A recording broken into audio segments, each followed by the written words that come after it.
Alam niyo po, meron akong natutunan. Sabi nila, ang tubig ay buhay.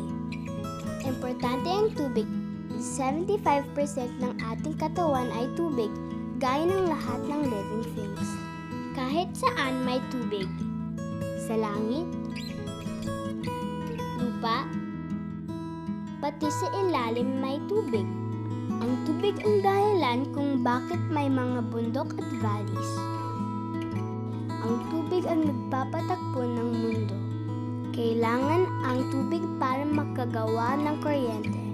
Kailangan ang tubig sa mga bahay, ospital,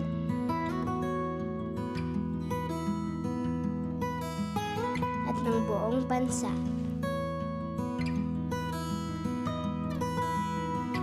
Importante ang tubig sa ating lahat. Lahat ng gamit kailangan ng tubig mula sa pagkain, pag-travel. Pati mga idol ko sa sports at mga nagtatrabaho kailangan ng tubig.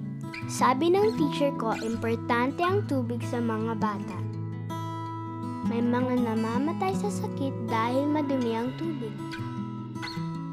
Maraming hindi nakakapasok sa school dahil sa sakit.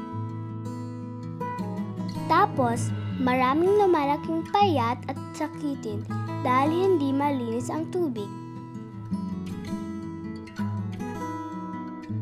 Lolo, paano na lang ang mga bata nakatira kung saan madumi ang tubig?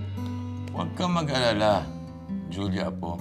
Nandito kami para lahat kayo may malinis na tubig paglaki. Para lumaki kang malusog at matupad lahat ng pangarap.